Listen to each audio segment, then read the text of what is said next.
I had a dream one day because God speaks to me through my dreams. And I had a dream. It's kind of embarrassing. He showed me who I was through the dream. It was this beautiful big wedding. I'm talking about I invited everybody from everywhere. It was in the biggest church. I had this long dress and I was like, woo, I'm getting married. And at the last minute, my friend in a dream was like, where's the groom?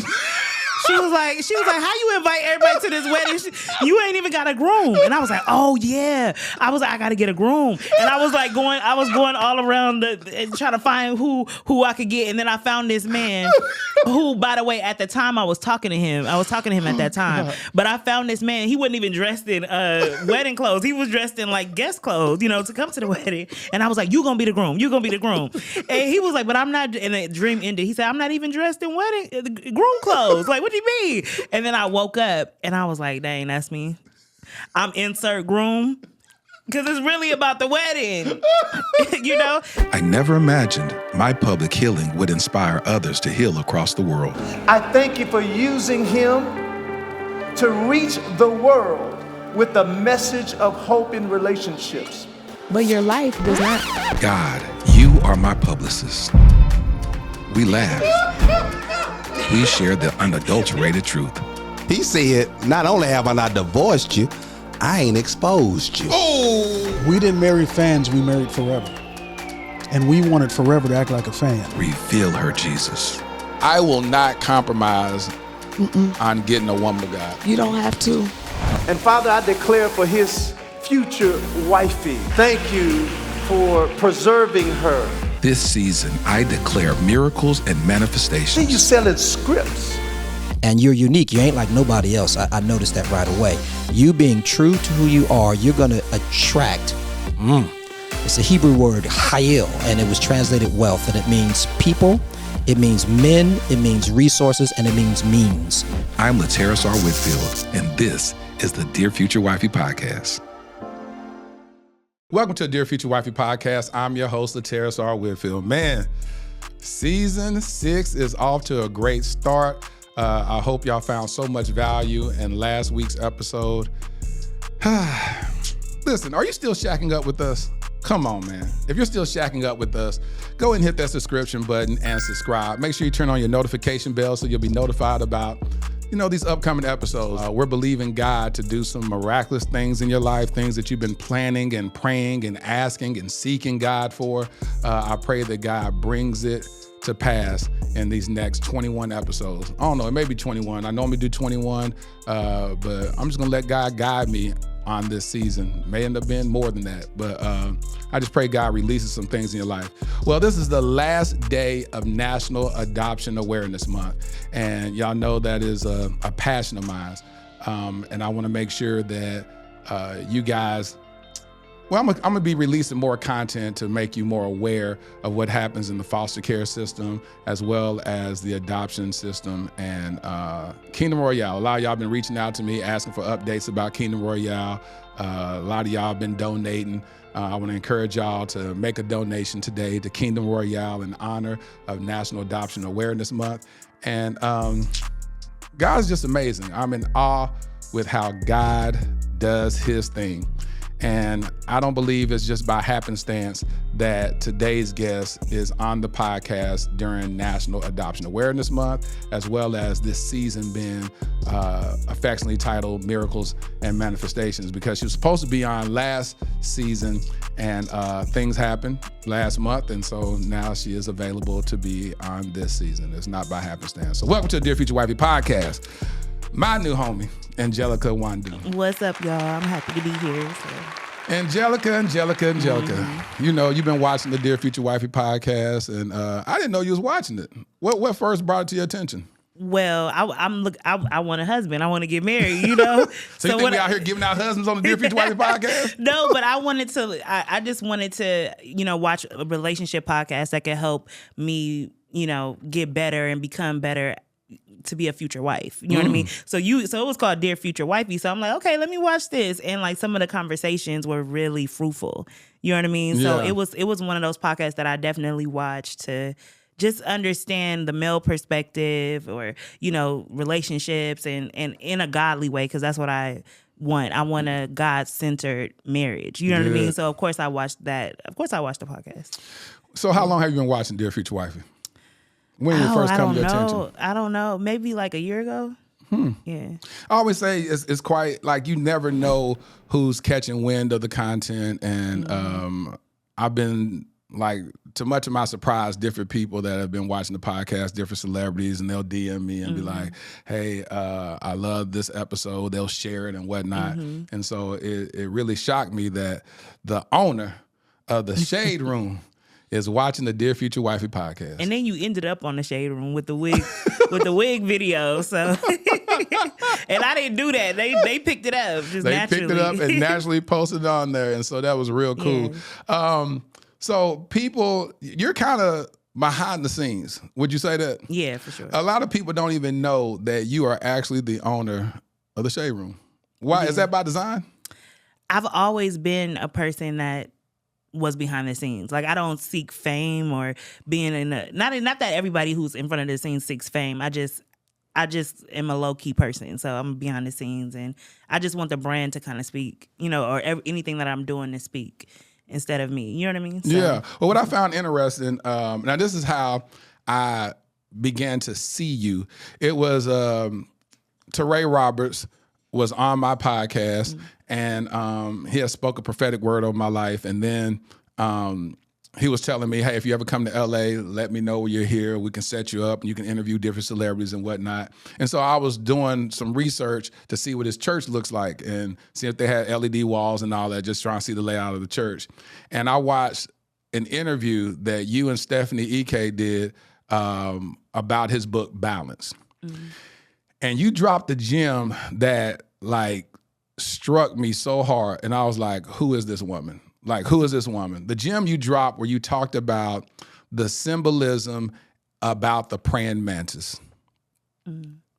What did you find out about the praying mantis? Yeah, so it was during a period of my life. That season was during a period of my life where I was just wanting to move. Because when you're in this industry and when you're building a media company, everybody is moving fast. That's what they tell you. Move fast, build fast, do this, hustle hard. And I remember one of those days that I almost had a breakdown because I was trying to force God to move in the way. Because, I got a vision of what God had for me. Yeah. So I was trying to, when you get a vision, you know how God works. He'll, you get that vision and then everything starts, you're like, what's happening? It seemed like you moving backwards from the vision.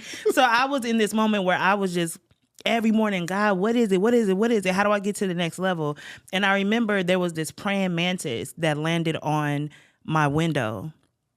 And I saw it. It was so beautiful. It was green. It was beautiful. And it was there all day. And I was like, what? It's just sitting still all day. And God, I felt it in my spirit. God was like, go research the praying mantis. And when I researched it, first of all, the name praying mantis, right? Mantis means prophet. And so it's literally like praying prophet, right? But also I researched the nature of the praying mantis. And the praying mantis is very still. And it actually is called a praying mantis because its hand is in the prayer position. So it's very still, and it stays still until, it preys on its, food. Yeah. And it's still until finally it goes after the food. And when it goes after the food, it has such great precision. It's like, it's because it's still, when it finally goes, it really targets it and hits it. And it has one of the most precise, accuracy rates.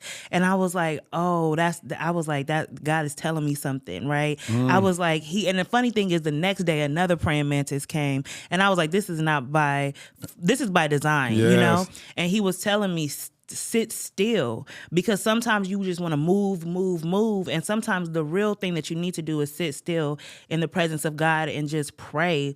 And when it's time to go, you'll have everything you need because God will talk to you. He will download the things that you need to know. He will put situations in place, opportunities, people, so that when it's time to go, you hit with precision. Yes. You know what I mean? You know what? Speed is overrated, is what he showed me. Hustle sometimes is overrated. Why is it overrated, Angelica?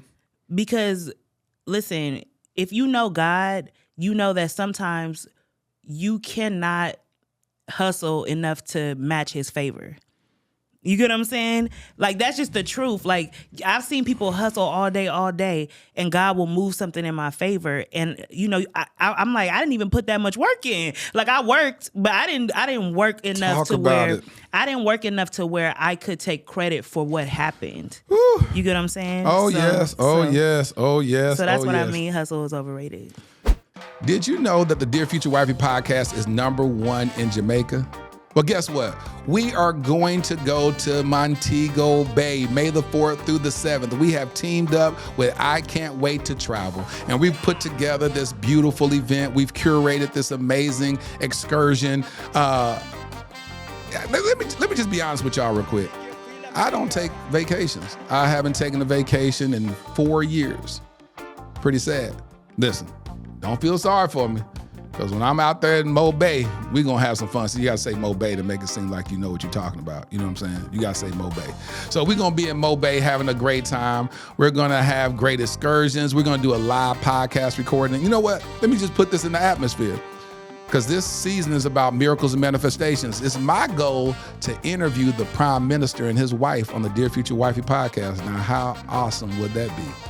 Yeah. So if y'all know somebody that knows somebody, let them know that I want him to be on the podcast. It's only $100 to reserve your spot. So go ahead and reserve your spot so they don't fill up and you're watching us on the gram wishing that you were there. Go to ICan'tWaitToTravel.com. That's ICWTT.com. ICWTT.com. Click under Group Travel and you'll see us as the first getaway in the month of May. Join us at Mo Bay, May the 4th through the 7th. Listen, I can't wait to see you there. We're going to have an amazing time. Yeah. When you talked about that, it really gave reference and context to how we should move as believers. And especially when we're talking about these dating streets. You know, we can get very anxious. We see somebody and we'll be like, that's my wife, that's my husband. And you just start just moving it. Oh, that's my wife right there. Oh, well, that's my husband right there. And you done had about 8 husbands and 8 wives in the same month. You know what I'm saying? Because you haven't really been prayed up with precision to articulate or write down or journal exactly those things that you desire. And so with the Dear Future Wifey podcast, that's what I did, is I literally started writing letters to my future wifey in this beautiful box here, and that's the precision. And I sit there and I go, okay, God, who is she? What should she sound like? How should she move? What is her purpose? Is it aligned with me? And when I strike, I'm gonna strike. When you look at your love life, I'm gonna call this episode, I'm gonna play off of the Shade Room. I'm gonna call it No Shade and Love. No Shade and Love. And so when you look at this purpose partner that you desire, first of all, let me just ask you that. Is it important to have a purpose partner? Absolutely. Absolutely. At least for me it is. Because I always think it's a difference between just a husband or a wife and a purpose partner. And so as I've been going on this journey, I've zeroed in on the concept, I want a purpose partner. So when you hear a purpose partner, what does that mean to you? Well, I think God does everything with purpose. You know what I mean? I look at his creation and everything just has a purpose, right? So I don't think that he will bring a marriage together for no reason. I don't think he brings marriage together just so we could cuddle and post pictures on the gram and go on trips. You know what I mean? I feel like if he's like, I'm gonna bring y'all together, it's to advance the kingdom in some way. Yes. Right. So for me, I want a purpose partner because I feel like that is, how we're going to really, I want someone who's going to, our marriage will be an example for other people on how God works, you know what I mean? What God looks like and what love is for real, you know what I mean? Because, marriage is not all flowers. Sometimes it really takes sacrifice, compromise, all of these things. And so I just want to be a beam of light with my marriage to people, to inspire them to not only want to do it God's way, but also to see what true love is. Like, Have you always wanted to be married? Like, were you one of those girls growing up that was like, I can't wait to get married. I'm going to be married at 25 years old. I'm going to make sure I'm married before the age of 30. Were you one of those type of girls? Listen, I planned out my marriage. I planned out my wedding. I was like, I'm going to be married by 25. I'm going to be an accountant, living in a condo in Marina Del Rey. I had planned, when I say I planned my life out so to the T. At what age did you do that? What? Probably when I was like 16. So you have to understand, like, we got to take it back to why. Yeah. Because I got to tell y'all the truth, right? So let's take it back to why marriage was so important to me. When I didn't have a father in my life, right? So when I was 6, I lost my mother to domestic violence at the hands of my father. And then I grew up in foster care. Right? So I never had this like male father figure in my life, you know? And so I really craved a male presence. Right. And so when I was younger, I would go, you know, I would get in these relationships like I was trying to get that male attention because I felt like that would validate me. You know, I grew up the chubby girl. I grew up, you know, beating up all the boys because they would tease me, you know, when I was in school. So for me, I always thought, oh, I want a husband, but it was for all of the wrong reasons. It was like, I want a husband because I feel like a husband is going to make me feel worthy. You know what I mean? And I remember my cousin, who I love. I love my cousin, but I remember, you know, when I was younger, I was more of an outspoken type of girl. You know, I would have challenging conversations, and he didn't want that. He was a Nigerian man. He was like, he felt women should just be quiet. Yeah. You know what I mean? And he thought he was a scientist, doctor, physician. I mean everything. You know. So I would challenge him on certain things, and I remember he told me, and this is why you got to watch what you say to children. But it stayed with me and not only did it stay with me, but it caused so much damage. When he told me, he said, "No man is gonna ever want to marry you. You ain't gonna never be a wife with that mouth, you know." And so because of that, deep inside, I was like, "Oh, I gotta prove to him. I gotta prove to the people that bullied me. Yeah. I gotta prove to everybody that I'm worthy because a man is gonna choose me to be his wife." And that to me was like the end all be all. Yeah. You know what I mean? It was going to heal my low self-esteem. It was going to heal my past. And so that was where I was sitting in for a long time. When did you revisit that moment and began to excavate that pain to get healed from it? When, you know what, it was a long process. So it was in college when I went buck wild. You know what I mean? You was in them streets, Angelica? I was in them streets. Listen, not only was I in them streets, I was in streets people don't normally go in. I was You're down dark roads. Listen, I was in the swinger scene.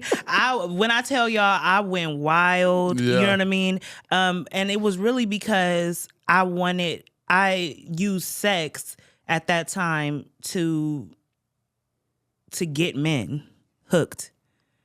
I was gonna do whatever it took. You know what I'm saying? Yeah. And not having a father in my life, that's what men showed me they wanted. Of course. So I didn't know how to relate to men in any other way other than sexual because I never learned what a healthy relationship with a man was. Yeah. My first real, you know, example of that was a man that I met who wanted to have sex. Yeah. You know what I'm saying? Yeah.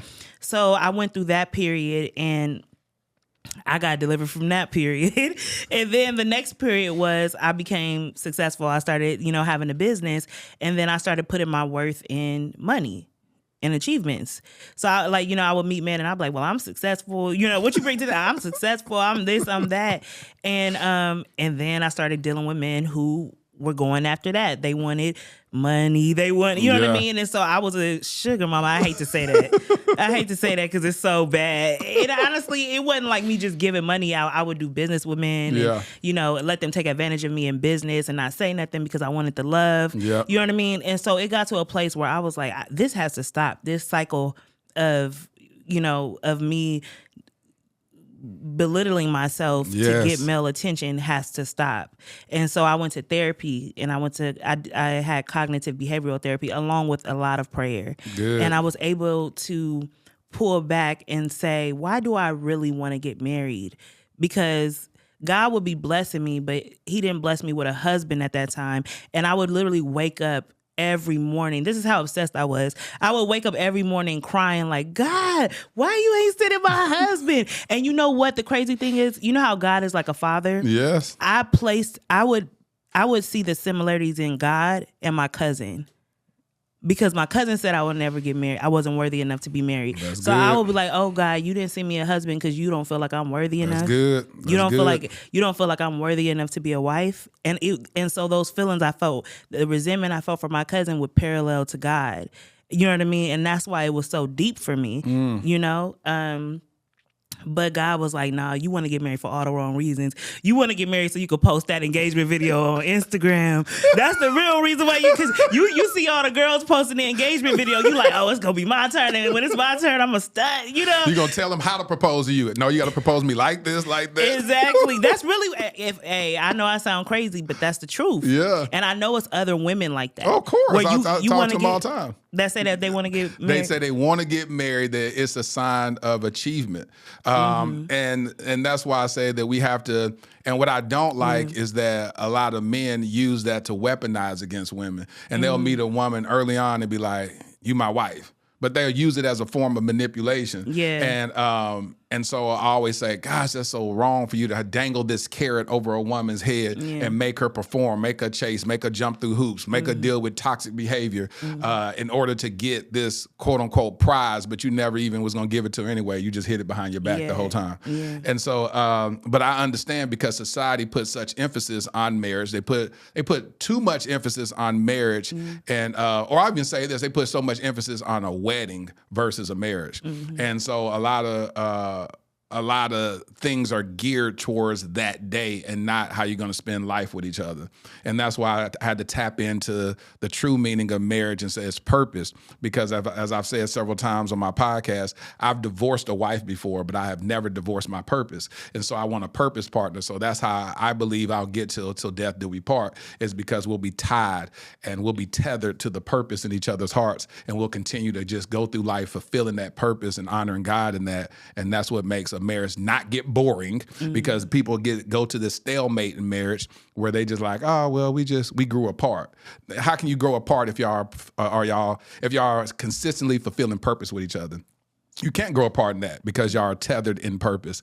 One of the things that was interesting that I began to know about you is how you came into the faith, because originally you wasn't a believer, was you? No, in fact, I was more than not a believer. When I was in college, I had a boyfriend. He was a hotep. He studied chematology, and he had all these facts about how Jesus was like a slave Jesus. You know what I mean? Like all those types of things. And he had my mind going. And I went to a Jesuit college, and I would go to everybody and be like, I was one of those people that were like, well, the Bible, who was it written by? You know what I mean? Like, I was one of those, like, I was going hard against Jesus. Yeah. You get what I'm saying? Yeah. And so for years, I believed in God. I was agnostic. I always believed in God because I knew from my life story, I knew somebody was behind the scenes pulling something. Yeah. But Jesus was somebody I just could not connect to. Yeah. Not for real, And so it wasn't until after I started the Shade Room, right? So, but I would pray to God. Like I said, I would pray to God. But it wasn't until after I started the Shade Room, you would think that me reaching success, because it was like, I was 23 when I started the Shade Room. By 25, I was on Forbes 30 Under 30. So it was like I was a young girl getting, success. You would think I would be happy. I didn't know you was that young when you created it at 23. I was 23. Fresh out of college. A couple years out of college, yeah. Struggling, because we had that part, because you were struggling. I was struggling. I was unemployed at the time. Didn't know how you was going to pay your rent. Didn't know how I was going to pay my rent. And I would pray to God, you know what I mean, and be like, help me, But it was after because I saw the influence of it, I started to think like, oh no, I need something. I need something. You really so that's interesting that you said that. Because normally that's not the trajectory. After you've achieved a certain level of success, I did it. I am my own God. I was able to create something as powerful as this by myself. Why would I need God at this point? Because my peace was gone. My life was in a wreck. I'm telling you, not outside, not by financially, but I could not. I was depressed. Like I was so depressed. My life was just spiraling, and I was like, especially being in this industry, I was like, I need something. I didn't know what I needed. I just knew I had a big void, and people say it all the time, money don't make you happy. And people be like, well, okay, well then, the people with money always say that. No, I'm telling you, we were not designed to be fulfilled by paper. Talk about it. We were not designed to be fulfilled by cars, houses. Talk about it. That's not how our souls are not designed to be fulfilled by that. Exactly. And so I wasn't. And I ended up going to this therapist. And her name is Mrs. Amazon. Shout out to Mrs. Amazon. I don't know where she is now in the world. Don't ask me for her info because I ain't got it. But hopefully she sees this. But she was a beautiful Christian woman and she loved Jesus. I remember that. And my sister was like, you need to go to her. And I was like, okay. And I remember... Which sister? You got about 30 of them, so which one? Clara. Okay, My sister Clara. Clara. She Right. was like, you need to go to her. So I went to her, and I remember one of the first conversations, I was real strict with her. I said, look, I know you believe in Jesus and all that. I was like, but don't come to me with that Jesus stuff. Like, I ain't trying to hear all that. I just want some real therapy. Like, we ain't gonna talk about all that Christian stuff, right? And she was like, okay. She was like, but Jesus is all over me. So she was like, you're gonna get a little bit of him with me. She said, I ain't gonna force it down your throat, but I can't promise you that you ain't gonna get some Jesus because that's just who I am. You know what I mean? He's all in me. And I was like, okay, And then we started doing therapy. And here's the thing, she didn't force Jesus down my throat. She didn't even have to mention Jesus. It was in her demeanor. It was in the light that, like, when I was darkness at that time, because I told you I was popping Molly's, I was in a swinger scene, I was messing with the girls, but when I say I was wild, I was doing it all, and so I would come in and I would leave him. I would be like, wow, I feel so much lighter because it exuded from her. And I remember one day I was like, I want to be on whatever she's on. I was like, whoever she serves, I need to serve that same person. You know what I mean? I said, because I'm looking at my life and her, and she has this, you could feel light from people, And so I remember one day I came in, this was after months and months of therapy. I came in and I said, I was like, tell me more about that Jesus that you serve. I was like, I want to know him. And I remember she said, she prayed for me.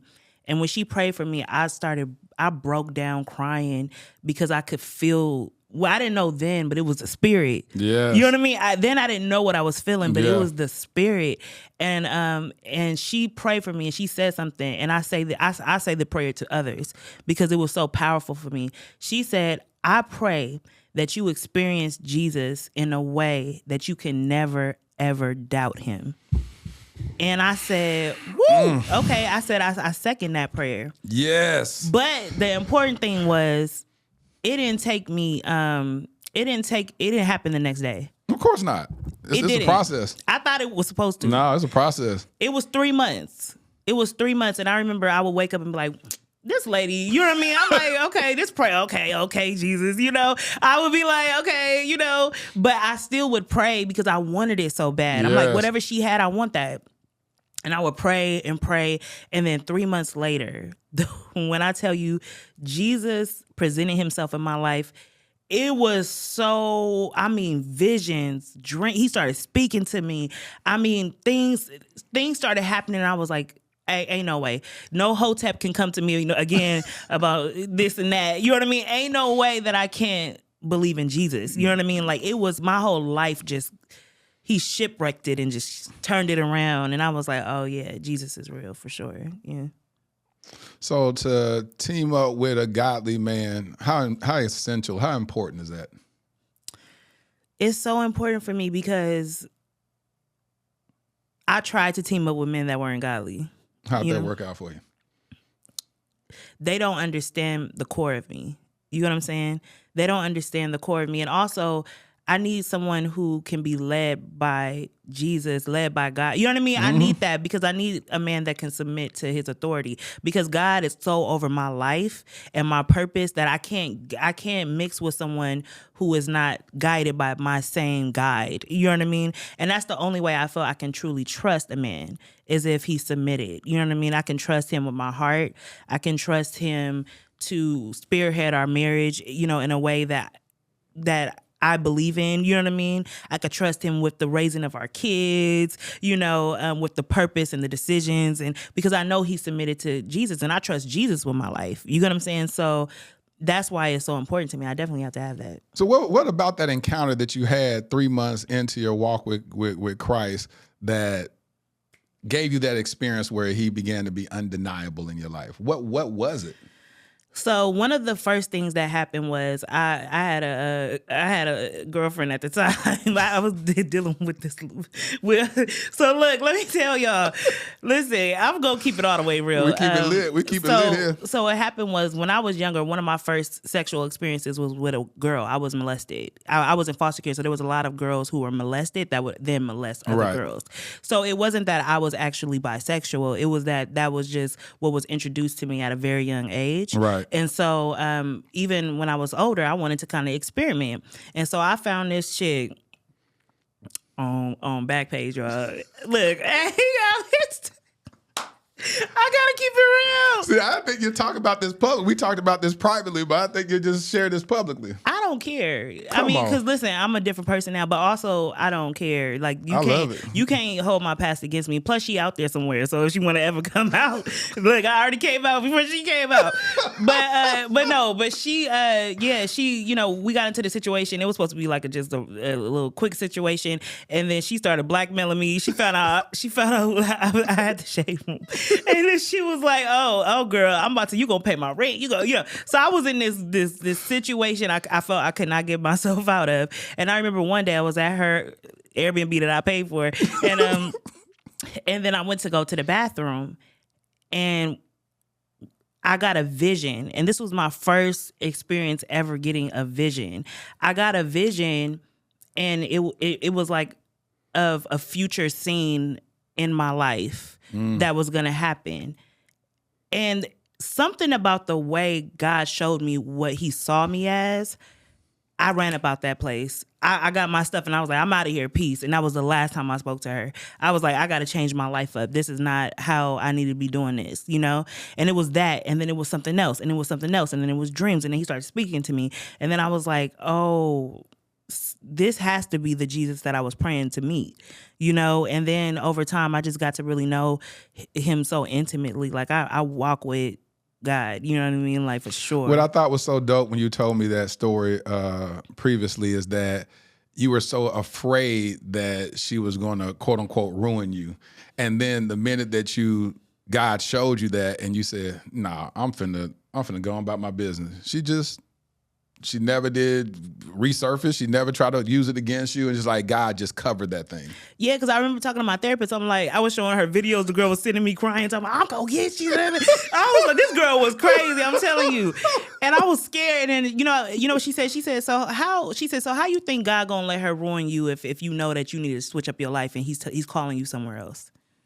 And I was like, you're right. And I just walked boldly in that, and she disappeared. When I tell you. Yeah. How can you evolve to the state of mind you openly confess your faults? Healing. Imagine a life where you are unapologetically you. Freedom. What could you accomplish fully showing up in every area of your life? Anything. Your new life of endless possibilities awaits. Become an exclusive member of the Lit Society. We are all flawed humans. The difference between the Lit Society and others is we admit it and then do something about it to impact the world. We keep it lit. Live intentionally and transparently.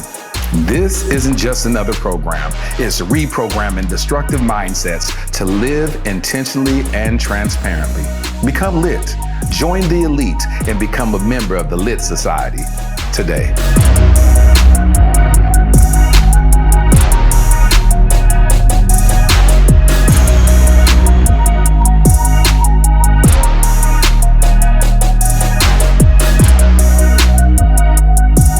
When I say God just does what he does best, I'm telling you, and that's what it means to truly surrender to him, is that he'll just cover you. And the cool thing about it is that, and I love what you said, hey, I'm gonna expose myself. It was a video that someone shared actually today that I saw this morning, which was when I did this takeover this church, Word of Truth. They shared the snippet where it said that expose yourself, because if God has to expose you, you ain't gonna like that. So it's best to be transparent and come free instead of allowing somebody to weaponize that against you, because how long would that have lasted? How long could she have really been extorting you out of money? Like at some point you're gonna be like, okay, I'm sick of this. It's been 5 years. You know what I'm saying? But it's not even just that. I told God, like, I was like, if you bring me out of this, I'm gonna tell the truth.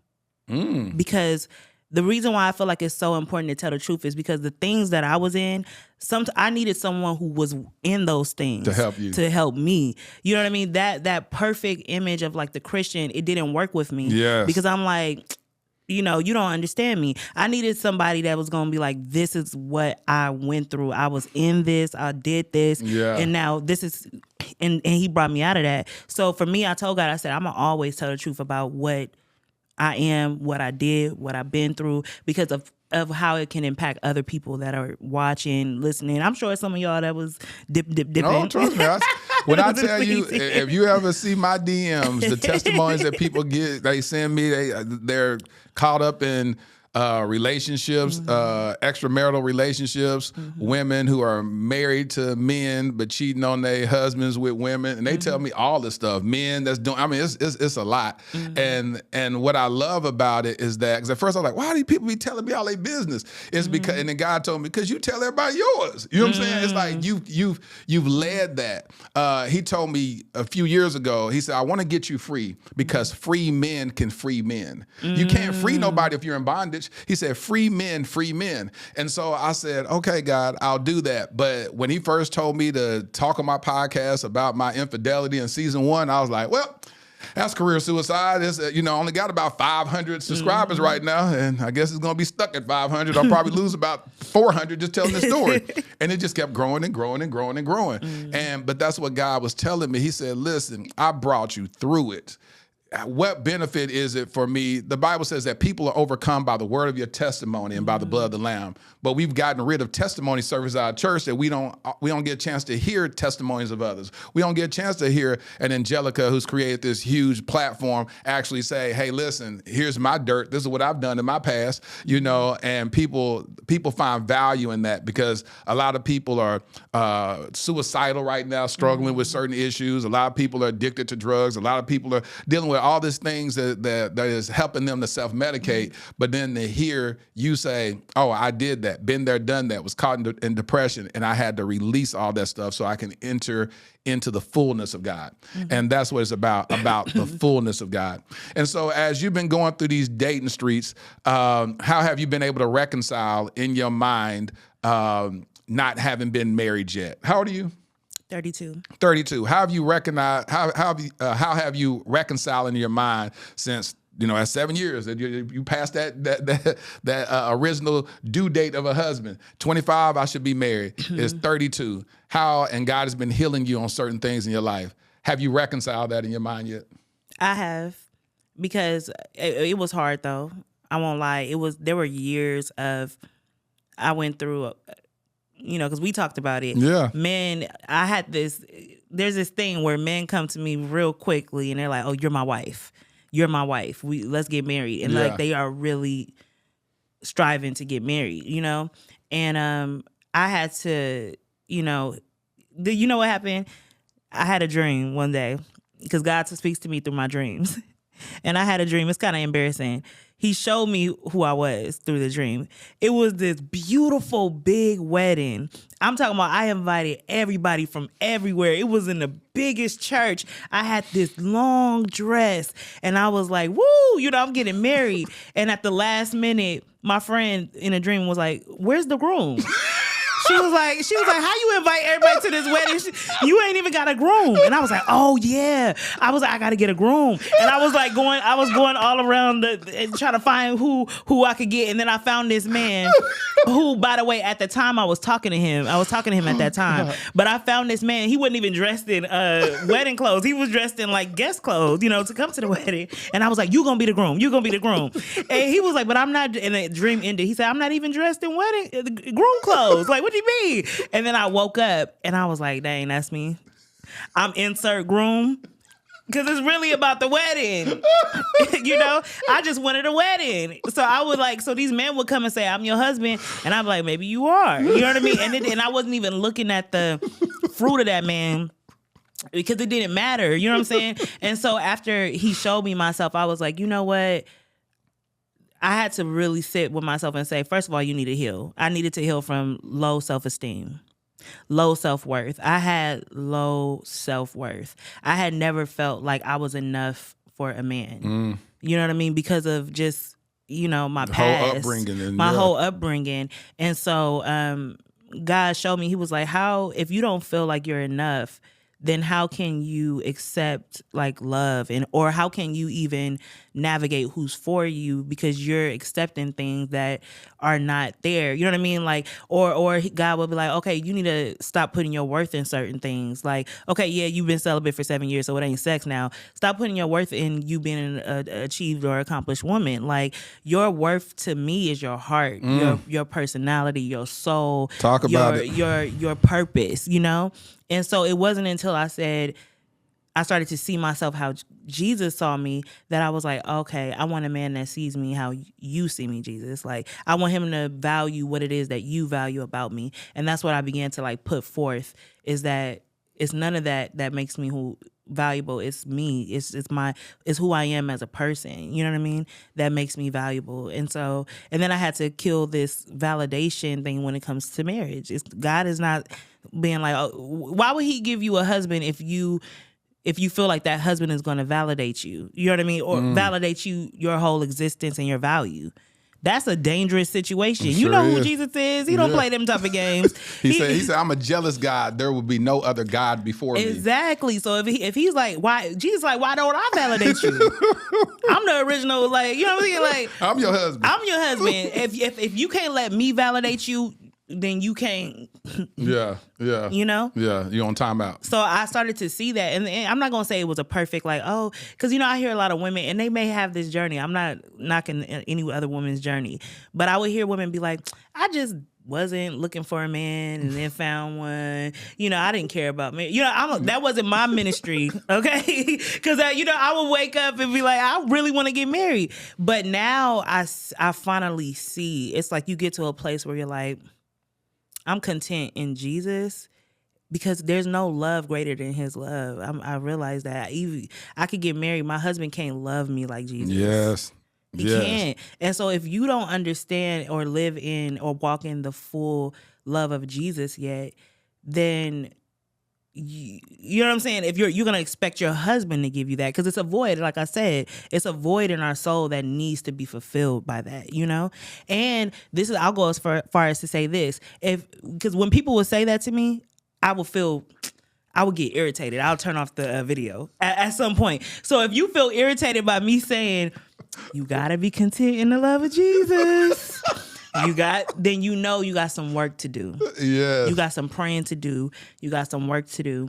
And don't think it's like this mountain that you'll never be able to climb. Yeah. You can, because if I can climb it after years of depression and turning off the YouTube when somebody would say that, because they used to irritate me. I'd be like, okay, but Jesus can't hug me at night. You know what I mean? But I feel like that means you got some more work to do.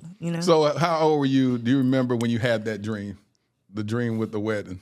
Oh, I was like going into 30, because I remember when I when I turned 30, I was like, no, like they had to pull, the things gotta pull you through the sand. They had to pull me through the sand to go into 30 because I was like, I need therapy sessions, because I was like, by 30, I definitely thought I was gonna be married. I did a play. I did a touring play. Tisha Campbell was in it. Shantae Moore, It was funny. I did this play called By Any Means Necessary. It was about 3 women. They were saved, sanctified, filled with the Holy Ghost. 3 church women, Christian women who concocted a scheme to get married by the age of 30, and they were 29. Like they were 29. Some of them was like 2 months shy of 30, and they created this elaborate scheme to go get married or whatnot. And you know they failed in their attempts. One of them ended up getting a husband, but it was just she got this little rapper dude that was just he wasn't even the official rapper. He was just like he was the hype man in the crew. That's all he was. And it was a funny play or whatnot, but in the unpacking of that story was literally saying, hey, at a point, you got to get to a place of healing where you, a lot of times we feel like we're so deserving of a mate, but like, would you actually marry this version of you? You know what I'm saying? And I know we can get caught up in our own, like, and that's when we're not self-aware. And God began to tell me stuff like that. He said, listen, Lateris, I don't want you ever linking up with another wife until you conquer and defeat this Goliath in your life. And that Goliath in my life was sex outside of marriage.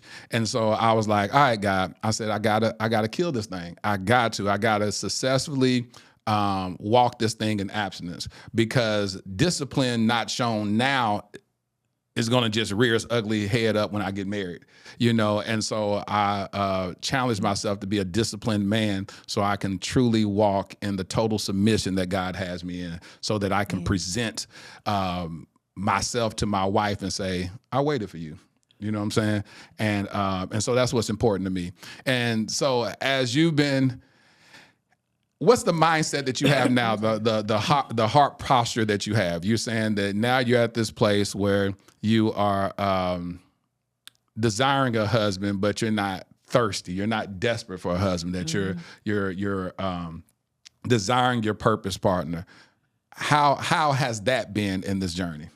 Like, how have you been how have you been dealing with the aloneness, not the loneliness, but the aloneness?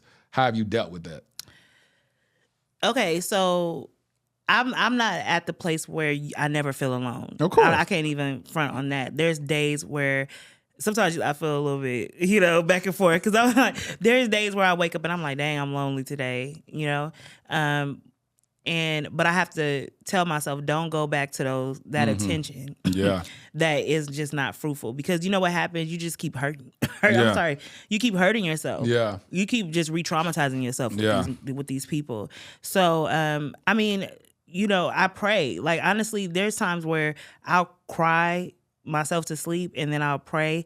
And by the time I wake up, I'm in a whole nother mood. You know what I mean? So I don't want anyone to think, oh, there is going to be this time. Maybe for some people, maybe it's true for some people, but I don't know if there's a perfect time period where you're like, I'm just good. You know what I mean? Or at least I've never experienced that. It'll be times where I'm good. I'm like, yeah, I'm on fire. I don't need you know what I mean? I'm cool. I don't need to have a husband right now, or not that I always want a husband, but I just don't need to. It's not an unhealthy desire. And then there are days where I'm like, Jesus, I remember I went to an award show and I was like, I was at a table with all my friends. I can't even tell you the podcast because I can't tell you the name. I created this fake podcast where I just talk to myself.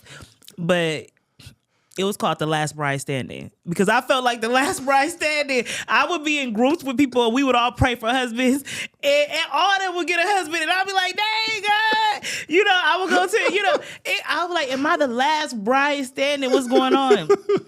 But so sometimes I do feel that, but I will pray about it and just really just give it to God and be like, the desires of my heart. Where's this podcast? You released it? I ain't telling y'all because it's really supposed to be.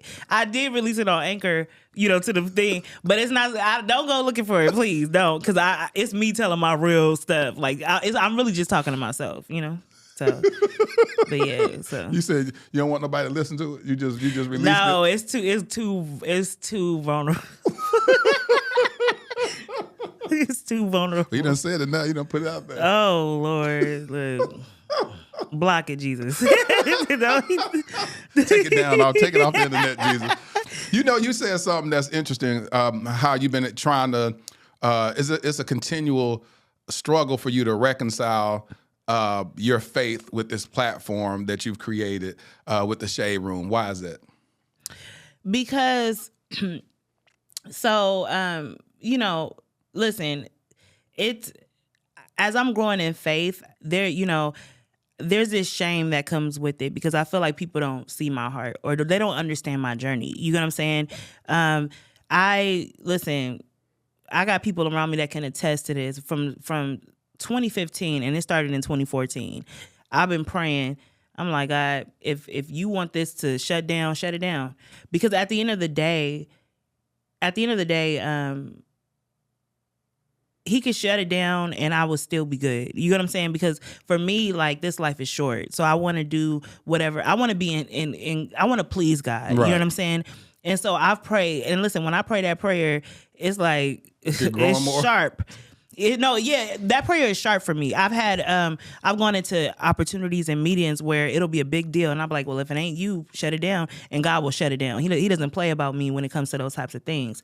But whatever I pray about the Shade Room, he continues to grow it, even under situations where it was shut down. You know what I mean? Yeah, talk about that, because I found that it's amazing. So talk about what happened when the Shade Room was non-existent for a short period. Yeah, so one day Instagram decided we don't want the Shade Room on the platform no more. They shut down the Shade Room, and all of these websites, CNN and BuzzFeed, was like, what happened to the Shade Room?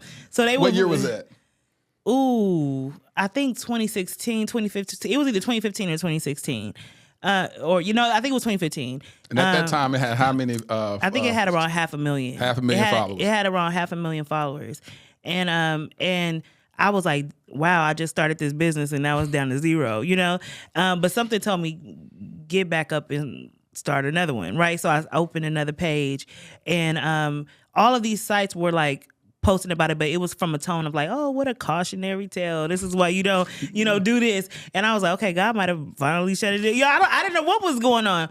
Do you know that these websites, because they were reporting on it, they would tag the new page and they would say, well, they've moved to a new name. And literally, because they were all reporting on it, it began to grow faster than it did the first time. It was like the numbers were just going up. And so, and that happened twice. You know what I mean? I want to get to the second one after that. So this first time it went, and how quick did y'all achieve 500,000? Listen, I think we hit 1 million in 6 months. When the first time it took 500,000 to hit, it took 6 months. It took 8 months or so to hit 500,000. So it was like people were like, "Well, people like stuff that's banned and blacklisted." But so they was like, "Okay, we gonna follow it." And then there's just been honestly, I've heard from God about the Shade Room. So what it is now is not what it will be, or what its purpose is can't easily be understood. You understand what I'm saying? And so I've had to kind of sit in that, because I know that a lot of people don't understand, because from the outside in, you're looking like, girl, well, then shut down the platform. All you gotta do is push delete. Trust me, I would. There's nothing in me that loves the Shade Room more than Jesus, or there's nothing in me that loves money more than Jesus. I would definitely shut it down. I know he can. I know what my ultimate purpose is. So he's gonna call me to something else anyway. So And so the second time when that happened, what happened? The second time they hit up Instagram, and Instagram was like, okay, it was a mistake.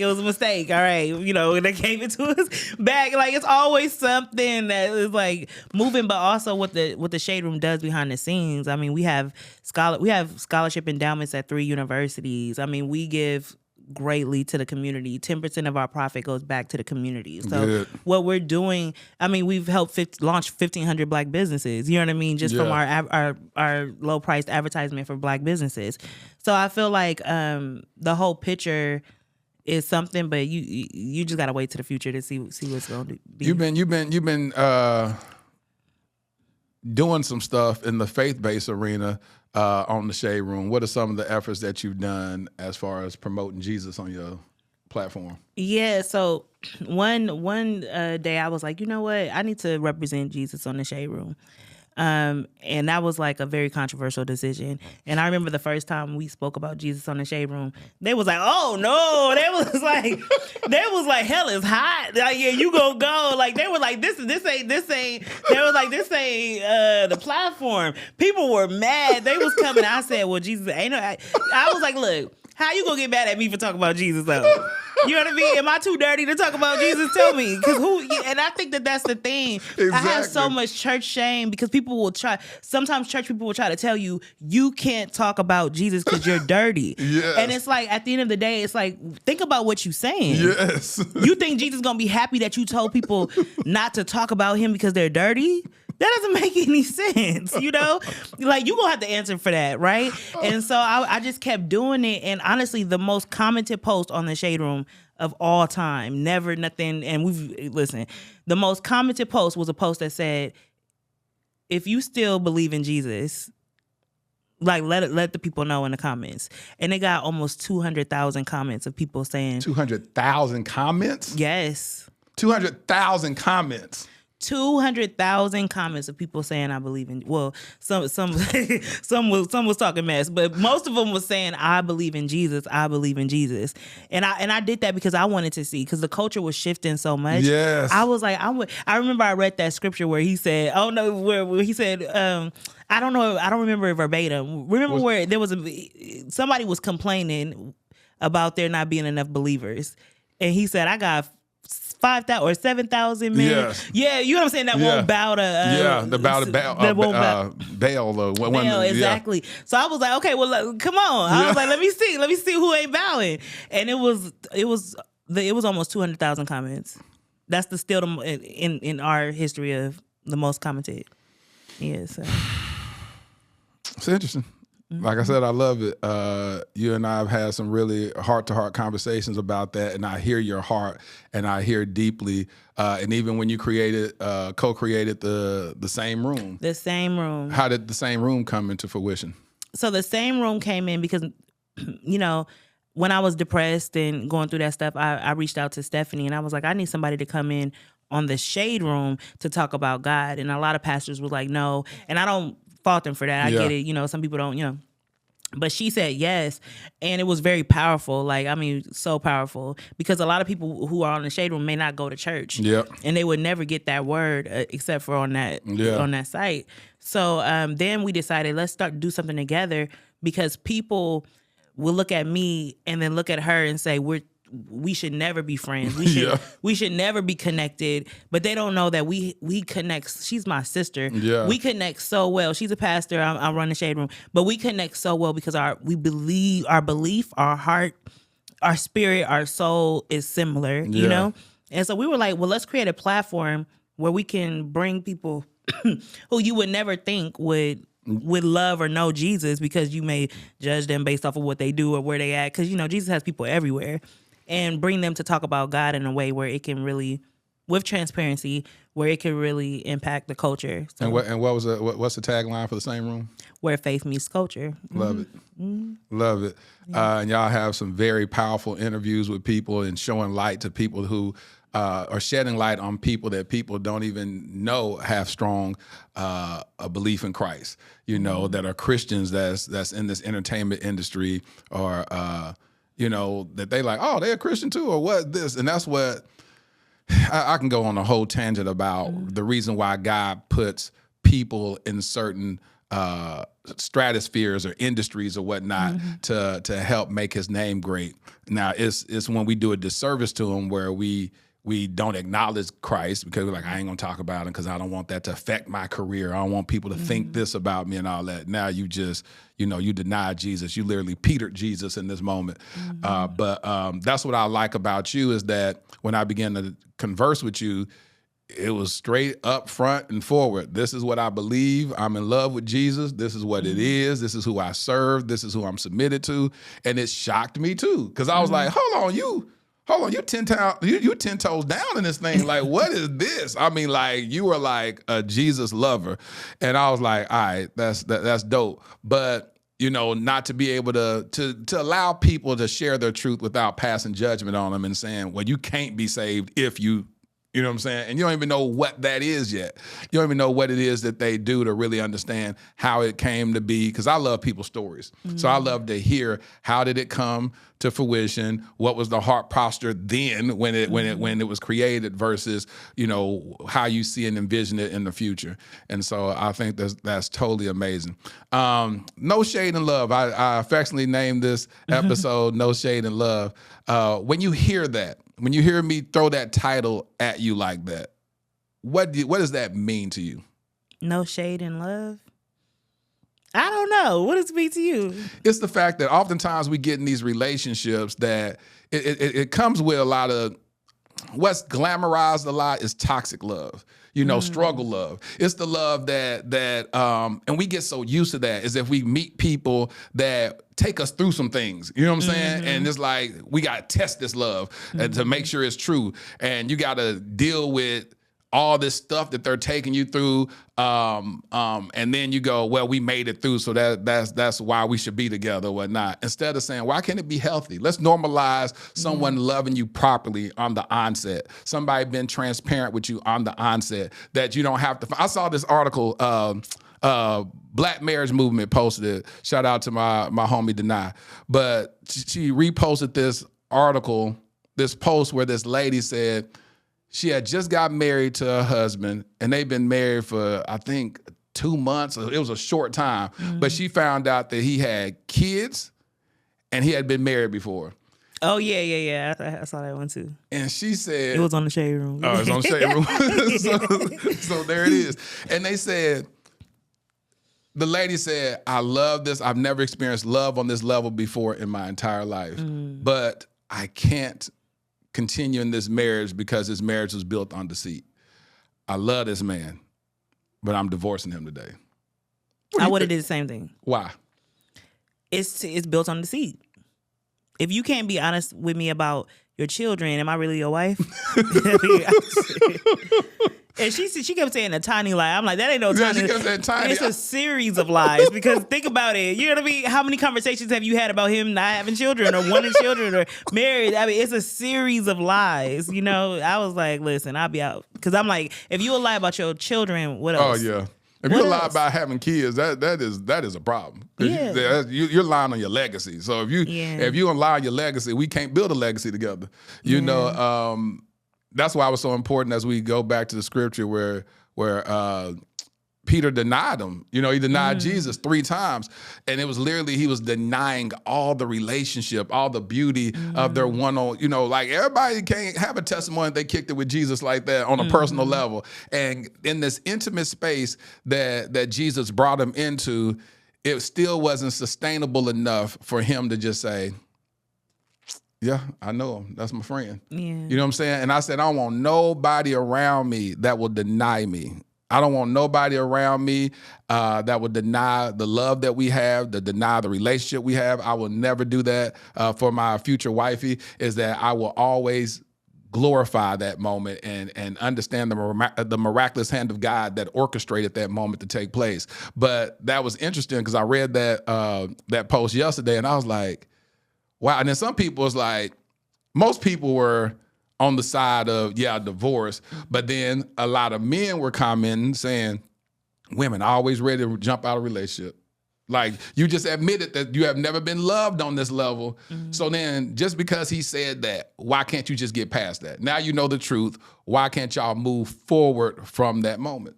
It wasn't love. If you can't say that you've never been loved on this level and he don't love you enough to be transparent with you. That wasn't love. It was narcissism, probably.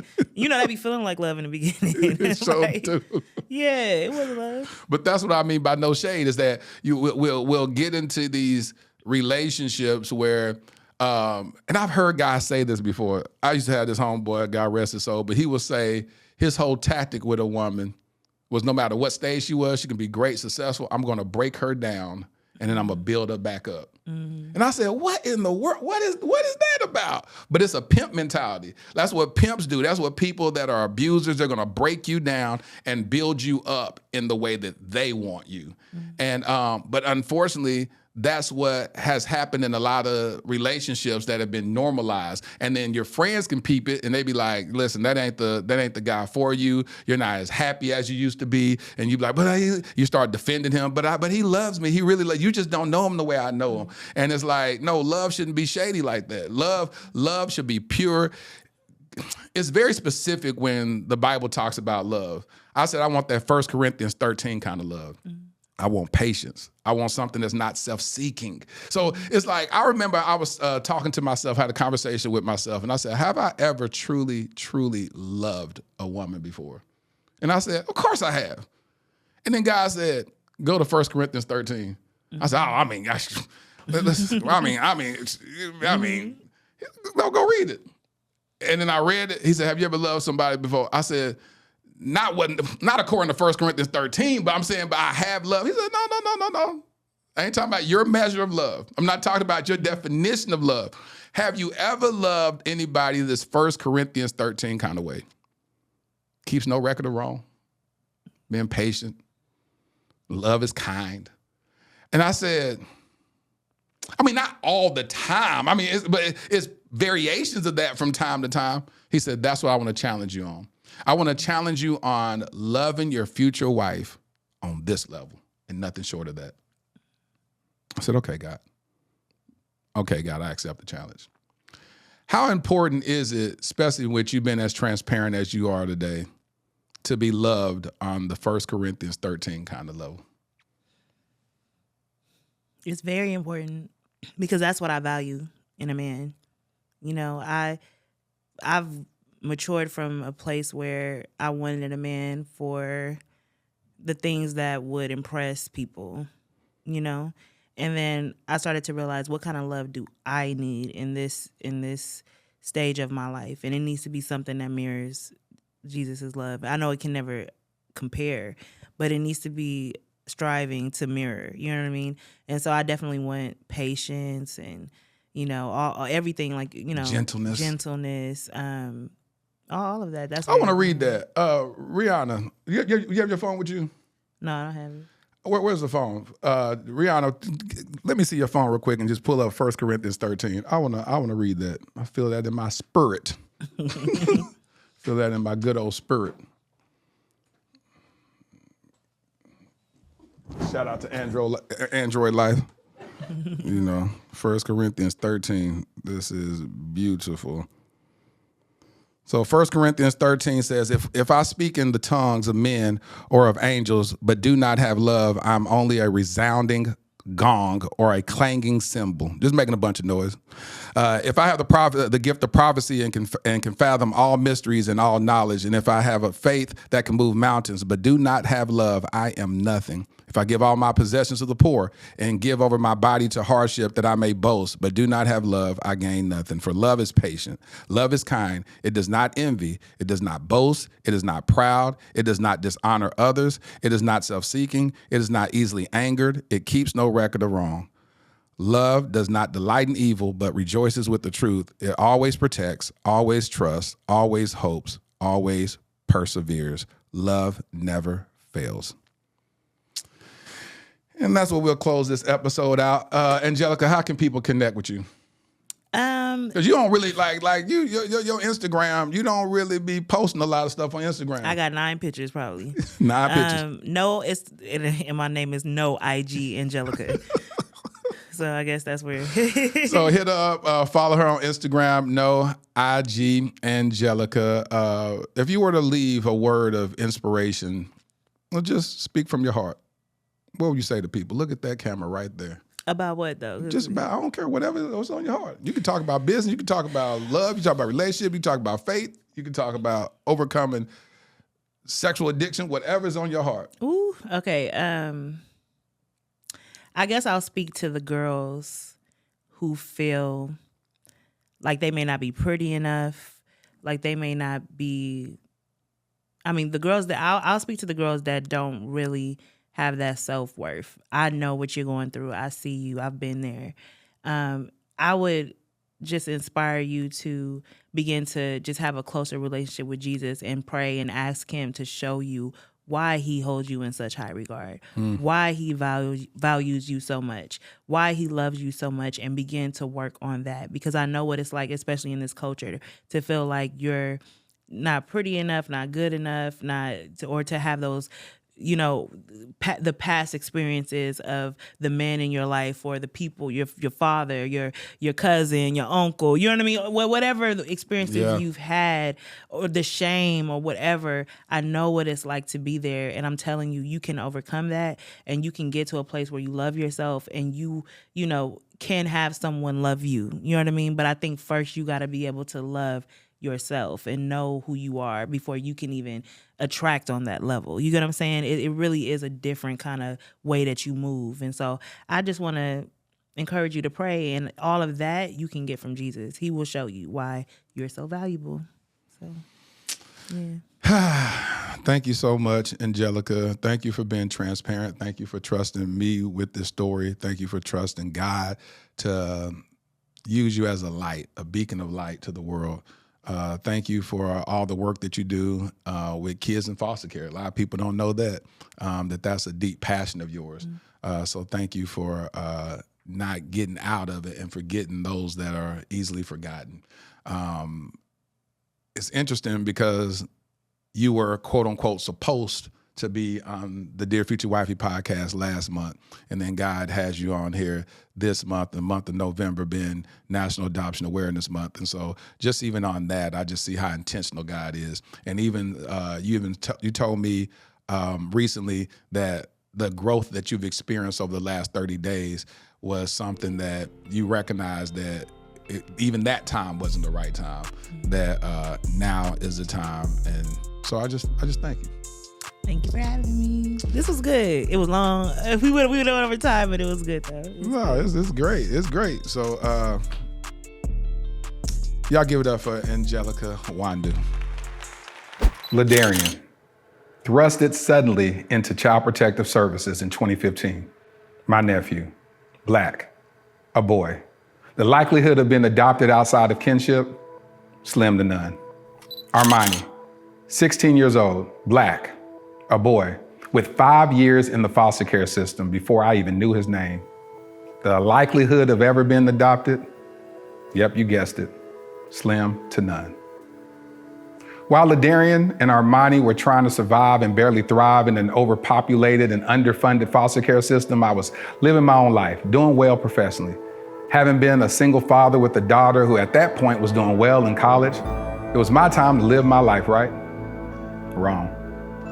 I felt unsettled, tireless, agitated. There are just too many of our Black children stuck in ambiguity and in the limbo of the foster care system. In 2017, I legally adopted my nephew, Ladarian. Fast forward to 2019, I had no ties to this other young king, but I felt God instructed me to adopt him also, and I obeyed.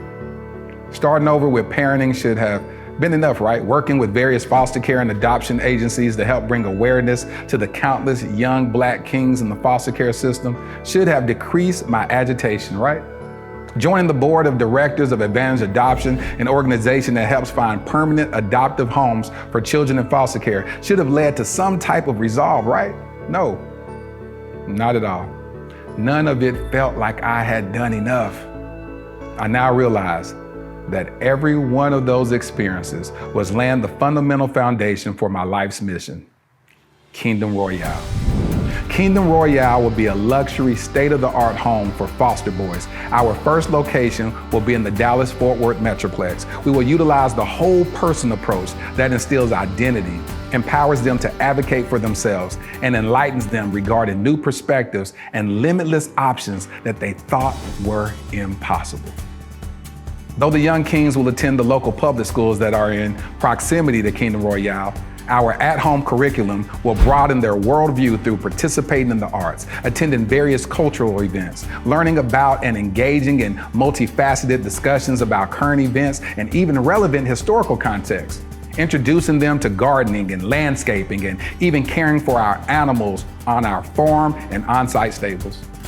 We just launched our Startup Capital campaign with the goal of raising $2.8 million. Now, why $2.8 million? Well, in 2017, I created a web series in which I performed random acts of kindness for targeting the homeless community. One of the most notable successes was that one of the videos went viral, garnering 28 million views. However, one of my biggest regrets is that I didn't raise a single dollar to help in implementing a more sustainable plan for the homeless community. So throughout the years, with much remorse, I reflected on not maximizing that moment. I knew if at that time, just 10% of the viewers donated $1, we would have raised at least $2.8 million that could have really established long-term support for the homeless community, or at least started a long-term initiative to do so. This is my do-over. This is our new beginning. Together, we can attack this at the root by specifically helping our homeless Black boys who are already disproportionately represented in the American foster care system. I'm Laterras R. Whitfield. I've been nominated for 3 regional Emmys documenting my work with the homeless as well as my personal adoption journey. Despite those accolades, the greatest award for me is truly providing the infrastructure for a transformed life. Visit kingdomroyale.com for more details. Crown a king and make a donation today.